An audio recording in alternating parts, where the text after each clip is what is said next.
Assalamu alaikum. Hope you guys are doing well. This is lecture number 12 of our May June 2026 series. हमने mass weight and density start किया था, जिसमें हमने mass को ख़त्म कर लिया था, हमने weight को भी ख़त्म कर लिया था. Now we are moving ahead towards density. ठीक है, इंशाल्लाह कोशिश करेंगे डेंसिटी आज ख़त्म कर लें और फिर नेक्स्ट लेसन में, नेक्स्ट वीडियो में हम इसके पास से फिर क्वेश्चंस कर लें. अब सबसे पहली चीज़ ये कि डेंसिटी होती क्या है. ये डेंस समझाने के लिए कि डेंसिटी क्या चीज़ है मुझे थोड़ा सा टाइम लगेगा और थोड़ी सी एग्जांपल्स लगेंगे. ठीक है, so for now just memorise this कि density is known as mass per unit volume. Density क्या होती है? Density is known as mass per unit volume. अगर आपको आ जाए पेपर में कि define density, what is mean by the term density, density क्या होती है, एक मार्क के लिए डिफाइन करना हो तो यही लिख के आओगे कि डेंसिटी क्या होती है. Density is known as mass per unit volume. ठीक है, अच्छा. अब एक और ज़रूरी चीज़, जैसे स्पीड के लिए हम लोग यूज़ कर सकते वी, है ना, और टाइम को रिप्रेजेंट करने के लिए हम लोग यूज़ करते थे टी. डिस्टेंस के लिए हम लोग यूज़ करते थे एस. इसी तरह डेंसिटी को रिप्रेजेंट करने के लिए जो सिंबल आप यूज़ करते हो उसे कहा जाता है रो. रो कहा जाता है. अब ये रू अफ़ज़ा नहीं है, ठीक है, ये रो है, ROH. अब इसका जो सिंबल होता है ये कुछ इस तरह का होता है. यू कैन से कि F और D का मिक्सचर है, आधा F आधा D, राइट. आप F बनाते हो और फिर हाफ D बना देते हो इसको. दिस इज़ योर सिंबल, इसको हम कहते हैं रो. अच्छा, अब डेंसिटी को कैलकुलेट कैसे किया जाता है? डेंसिटी को कैलकुलेट करते हैं मास डिवाइडेड बाय वॉल्यूम. अगर आपने किसी चीज़ की डेंसिटी निकालनी है तो आपने सिंपली क्या करना है कि आपने उस ऑब्जेक्ट के मास को उसके वॉल्यूम के साथ डिवाइड कर देना है. ठीक है, अच्छा. अभी समझते हैं डेंसिटी क्या चीज़ है क्या नहीं है. मुझे पता है बिल्कुल समझ नहीं आई, मैं समझाऊंगा सारा, ये मेरे पे छोड़ दो. लेकिन उससे पहले आपके घर में एक अदद शीशा होगा, अगर नहीं है तो मोबाइल का कैमरा होगा, वो खोलो, उसमें अपने आप को देखो और अपने आप से एक सवाल करो कि अगर आपके पास दो सेम साइज़ के ब्लॉक पड़े हुए हैं, बिल्कुल एक जितने, एक वॉल्यूम के ब्लॉक पड़े हुए हैं सेम वॉल्यूम के, एक बना हुआ लकड़ी से, एक बना हुआ मेटल से, अपने आप से पूछो उन दोनों में से भारी कौन सा होगा. अगर फिर भी नहीं जवाब दे पा रहे तो ये सोचो कि अगर आपको एक लकड़ी का ब्लॉक लगे उतने ही साइज़ का, आपको एक मेटल का ब्लॉक मारा जाए तो दर्द किस में ज़्यादा होगी, है ना? तो मेटल वाले में, राइट. तो देखो, आपने एक चीज़ नोटिस की होगी कि भाई दोनों का साइज़ सेम है, राइट. लकड़ी वाले का भी साइज़ सेम है, सेम वॉल्यूम है, और मेटल वाले का भी साइज़ सेम है, सेम वॉल्यूम है. लेकिन मेटल वाला काफ़ी ज़्यादा भारी है, हालांकि लकड़ी वाला बहुत हल्का है. अब ऐसा क्यों है? ये सब खेल डेंसिटी का है, ये सब खेल डेंसिटी का है. ठीक है, अब पढ़ते डेंसिटी होती क्या है. इसके लिए we have to do a few examples. मैं पहले कुछ एग्जांपल्स करवाता हूँ आपको कि मास पर यूनिट वॉल्यूम का मतलब क्या है. एज्यूम करो कि आपके पास दो ऑब्जेक्ट्स हैं, हम वो एग्जांपल लेते हैं. एक आपके पास है मेटल का पीस, भाई नीले कलर का मेटल बना दिया मैंने, एंड एक आपके पास है लकड़ी का पीस, एक आपके पास लकड़ी का पीस है. इन दोनों का साइज एग्जैक्टली सेम है, एग्जैक्टली सेम वॉल्यूम है. ठीक है, मैं बताता हूँ. पहले इनको प्यारे प्यारे से नाम दे देते हैं ताकि हमें पता चले कौन किसकी बात कर रहे हैं. तो पहले वाले को मैंने नाम दे दिया A और दूसरे वाले को मैंने नाम दे दिया B. ठीक है, अब मैं आपसे कहता हूँ कि पहले वाले का जो वॉल्यूम है वो वॉल्यूम आपके पास है 30 cm3. ठीक है, और इसका जो मास है वो कितना है? इसका मास है, यू कैन से कि इसका मास है 120 ग्राम्स. ठीक है, दूसरे वाले का वॉल्यूम भी क्या है? दूसरे वाले का वॉल्यूम भी 30 है, 30 cm3 है. हम सिर्फ एग्जांपल ले रहे हैं, राइट. मैं वैसे ही अपने पास से रैंडम वैल्यूज चूज़ कर रहा हूँ, ऐसी बात नहीं, रैंडम वैल्यूज़ बिल्कुल एक्यूरेट है, सिर्फ समझाने के लिए बता रहा हूँ. ठीक है, एज्यूम करो इसका जो मैस है, इसका मैस है 30 ग्राम्स, राइट. अब मैं आपसे कहता हूँ कि सबसे पहले तो आप दोनों की डेंसिटी निकालो. अब हमने क्या पढ़ा कि डेंसिटी फाइंड करने के लिए अगर आपने किसी भी ऑब्जेक्ट की डेंसिटी फाइंड करनी है तो आप उस ऑब्जेक्ट के मैस को उसके वॉल्यूम से डिवाइड कर दोगे. ठीक है, अच्छा. तो अगर मैंने ए की डेंसिटी निकालनी है तो डेंसिटी निकालने के लिए डेंसिटी को हम रो से रिप्रेजेंट करते हैं. सिंबल इसका रो है, रू अफ़ज़ा नहीं है. ठीक है, तो आपका जो मैस है वो 120 है, इसके मैस को इसके वॉल्यूम के साथ जो कि 30 है उससे डिवाइड कर देंगे. आपके पास आंसर आ गया 0 0 से कट गया, 3 4 12, 4. अच्छा, 4 आ गया. अच्छा, अगर हम बात करें यहाँ की डेंसिटी की तो इसका मैस कितना है? 30 है, राइट. इसका वॉल्यूम कितना है? 30 है. आपका आंसर 1 आ गया. अब क्या ये 1 एक सही आंसर है और क्या ये 4 सही आंसर है? क्या ये 1 एंड 4 मुझे एक फ़िज़िकल क्वांटिटी बता रहे हैं? नहीं। क्यों? क्योंकि 1 और 4 सिर्फ एक न्यूमेरिकल नंबर है भाई। ये नंबर जो है कुछ भी हो सकते हैं, किसी की अमाउंट नंबर हो सकती है, राइट, किसी का मास हो सकता है, किसी का वॉल्यूम हो सकता है, किसी का टेम्परेचर हो सकता है, स्पीड हो सकता है, वेलोसिटी हो सकता है, डिस्प्लेसमेंट हो सकता है, जो मर्जी सोच सकते हो, ठीक है। टू टू स्पेसिफाई कि ये डेंसिटी बता रहा है, इसकी पहचान बनाने के लिए, जैसे हम अपनी पहचान बनाने के लिए सोशल मीडिया बनाते हैं, इसी तरह क्वांटिटीज़ की पहचान बनाने के लिए आप उनके यूनिट्स डालते हो। अब यूनिट कैसे बनाते हैं? लेट्स कुक आवर यूनिट, ठीक है, अपना यूनिट बनाते हैं। अच्छा, अब आपको पता है कि डेंसिटी क्या है? Density is equal to mass upon volume, ठीक है। अच्छा जी, अब मुझे बताओ, अपने आप से एक सवाल करो और पूछो, और मुझे बताओ कि मास के लिए ऊपर देखो, आपने कौन सा यूनिट यूज़ किया? आपने ग्राम्स यूज़ किया, राइट। और वॉल्यूम के लिए आपने कौन सा यूनिट यूज़ किया? वॉल्यूम के लिए आपने यूज़ किया सेंटीमीटर क्यूब, ठीक है। अब एक चीज़ देखो, यहाँ पर ये क्वांटिटीज़ जो है क्या हो रही हैं? आपस में डिवाइड हो रही हैं, तो आप इनके यूनिट्स को भी डिवाइड करवा दो। आपका यूनिट बनकर आ गया विच इज़ ग्राम्स पर सेंटीमीटर क्यूब, राइट। अब इन दोनों के साथ ये लिख दो, ग्राम्स पर सेंटीमीटर क्यूब, ग्राम्स पर सेंटीमीटर क्यूब। अब ये डेंसिटी क्या बता रही है? ये बात ध्यान से देखना, देखो 4 ग्राम्स पर सेंटीमीटर क्यूब एंड 1 ग्राम्स पर सेंटीमीटर क्यूब। डेंसिटी आपको ये बता रही है कि पर यूनिट, हर यूनिट में कितना मास पड़ा हुआ है सब्जेक्ट के अंदर। फॉर एग्जांपल, अगर आप इस पूरे बॉक्स के इन दोनों बॉक्सेस के 1 सेंटीमीटर क्यूब के बॉक्सेस बना देते हो, ठीक है, 1 cm क्यूब के बॉक्सेस बना देते हो, तो हर एक cm क्यूब में कितना मास पड़ा होगा वो आपको आपकी डेंसिटी बताती है। फॉर एग्जांपल, अगर मैं यहाँ पे इसका छोटा सा 1 cm क्यूब का बॉक्स बनाऊँ और मैं वुड का छोटा सा 1 cm क्यूब का बॉक्स बनाऊँ, तो डेंसिटी ने मुझे ये बता दिया कि भाई मेटल वाले के 1 cm क्यूब वाली जगह में, 1 cm क्यूब स्पेस में जो मास पड़ा हुआ है 4 ग्राम्स है, राइट। और यू कैन से कि वुड वाले के 1 cm क्यूब वाले क्यूब में, 1 cm क्यूब वाली जगह में जो मास पड़ा हुआ है आपका वो 1 ग्राम्स है, ठीक है। अच्छा, ये बेसिकली आपको डेंसिटी बताती है, ठीक है, ये बेसिकली आपको डेंसिटी बताती है। अब आपने पढ़ा था मैथ्स के अंदर कि भाई एवरीथिंग, ठीक है, मैथ्स क्या होता है? Amount of matter in something, right, कि भाई एक चीज़ के अंदर अमाउंट ऑफ मैटर कितना है, ठीक है, एक चीज़ के अंदर अमाउंट ऑफ मैटर कितना है ना। अच्छा, अच्छा जी, अब देखो यहाँ पे, अब देखो the wood and metal are of same size but still the metal feels heavier, why? अब आपका जवाब होगा क्योंकि ज़ोर से लगा। अब ऐसे सवाल तो एक्सेप्ट नहीं होगा सीआई में, तो ये इसीलिए बिकॉज मेटल की डेंसिटी ज़्यादा है, मेटल का मास पर यूनिट वॉल्यूम ज़्यादा है as compare to wood. Metal के हर यूनिट वॉल्यूम में अगर एग्जांपल ले दूँ, हर सेंटीमीटर क्यूब जगह में जो मास पड़ा हुआ है वो ज़्यादा है एज़ कम्पेयर टू लकड़ी, ठीक है। अच्छा, it means metal has more mass than wood in the same volume, कि भाई सेम वॉल्यूम के अंदर देखो, अगर हमने दोनों के 1 cm क्यूब के डब्बे बनाए थे, है ना, दोनों के 1 cm क्यूब के डब्बे बनाए थे, राइट, तो दोनों के सेम डब्बों में, सेम स्पेस में मेटल वाले में ज़्यादा मैस पड़ा हुआ था और वुड वाले में कम मैस पड़ा हुआ था, ठीक है। अच्छा, ऐसा होता है क्यों, बताता हूँ। We say matter is more tightly packed in metal than wood. अब हमें पता है कि everything is made up of matter, right. ये ए वाली चीज़ मतलब लकड़ी है, ये भी मैटर से बनी है, और बी वाली भी मैटर से बनी है। देखो सेम साइज़ में, अगर इनका साइज़ सेम है, राइट, अगर इनका साइज़ सेम है और मैं कहता हूँ कि बी का मैस ज़्यादा है, मैस क्या होता है? Amount of matter in something, कि एक चीज़ के अंदर अमाउंट ऑफ मैटर कितना है, राइट।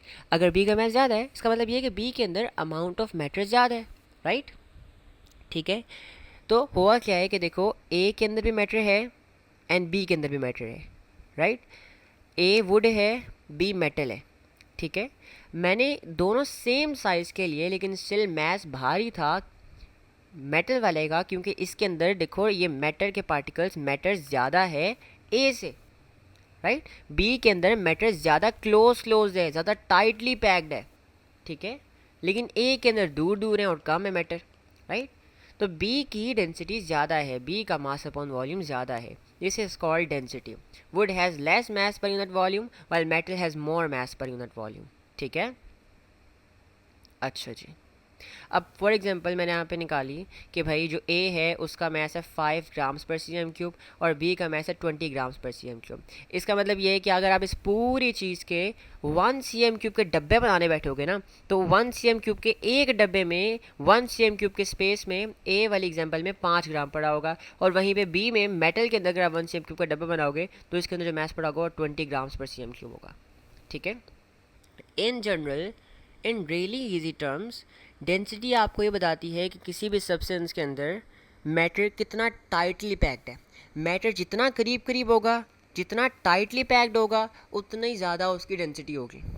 राइट, अच्छा जी। Let's do some examples. ठीक है, लेट्स डू सम एग्जांपल्स। अच्छा, अब ये एक चीज़ ये ए पड़ी हुई है, एक चीज़ ये बी पड़ी हुई है। ए का वॉल्यूम है 30 सी एम क्यूब और दूसरे का वॉल्यूम है 50 सी एम क्यूब। दोनों का मैथ सेम है। ठीक है, दोनों का मैथ सेम है। अब डेंसिटी के साथ क्या होगा देख लो। चलो भाई मैं इसको अपने अल्फाजों में समझाता हूँ, इन नोट्स को छोड़ दो, इन नोट्स को छोड़ दो। ठीक है,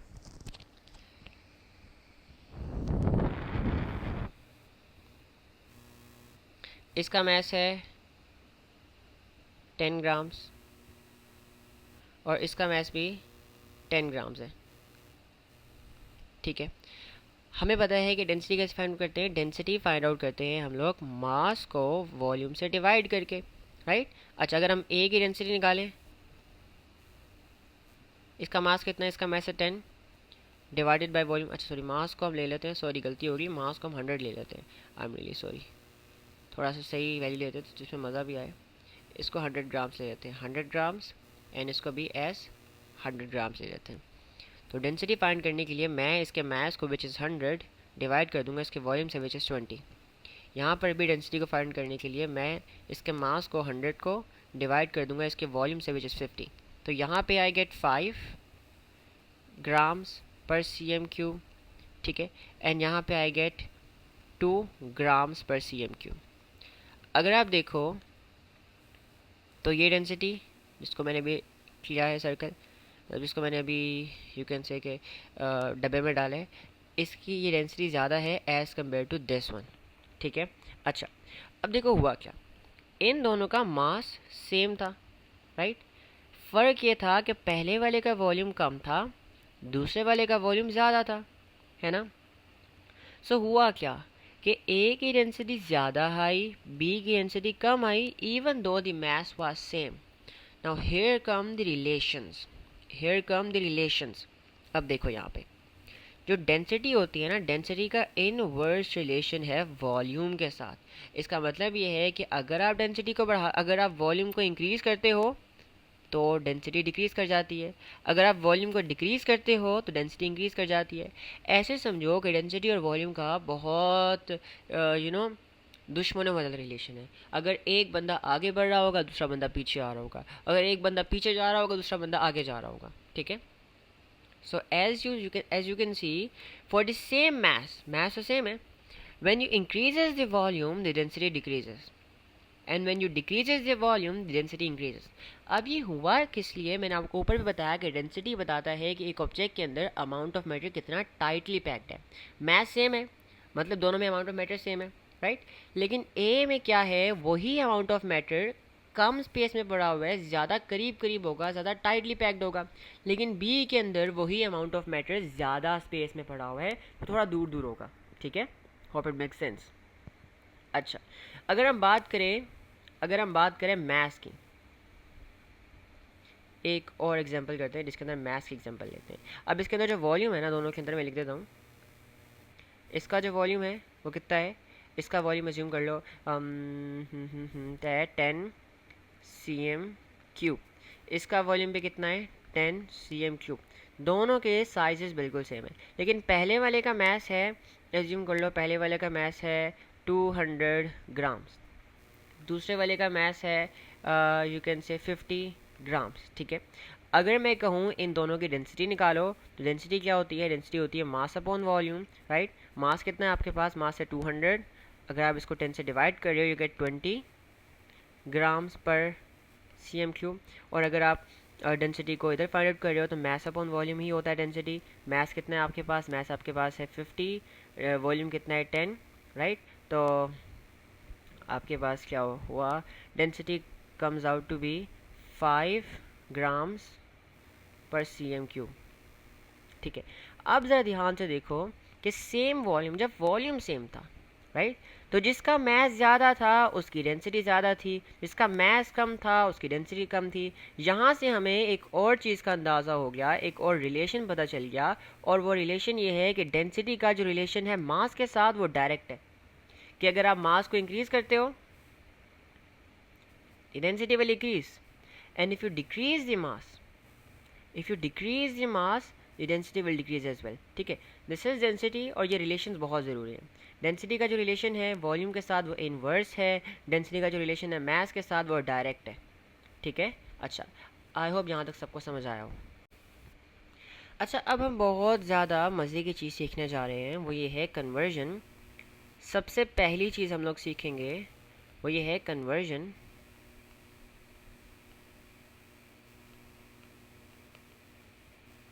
conversion from grams per cm cube to you can say के kg per meter cube। अच्छा, अगर बात की जाए डेंसिटी के एस आई यूनिट की, तो डेंसिटी का जो एस आई यूनिट है, सिस्टम इंटरनेशनल यूनिट है, वो kg मीटर्स पर सेकेंड क्यूब्ड है। This is the S I unit. ठीक है, दिस इज़ ऐसा यूनिट। लेकिन ज़रूरी नहीं है हमेशा आप यही यूज़ करोगे, आप वो यूनिट यूज़ करोगे जिसमें आपको आपकी क्वांटिटीज़ गिवन है। अगर आपको आपका मैस और आपका वॉल्यूम ग्राम्स और cm क्यूब में गिवन है तो आप ये यूज़ करोगे। अगर आपको आपका मैस और वॉल्यूम kg और मीटर क्यूब में गिवन है तो आप यही यूज़ करोगे। ठीक है, अब आपने ग्राम से cm क्यूब में कैसे जाना है ये देख लो ध्यान से। अच्छा, सो पहले देखो, आपने जाना है ग्राम से cm क्यूब के अंदर। तो मैं आसान कर देता हूँ आपके लिए बात, अभी इतनी डेप में ना जाओ। बस ये जान लो कि भाई whenever you have to go from grams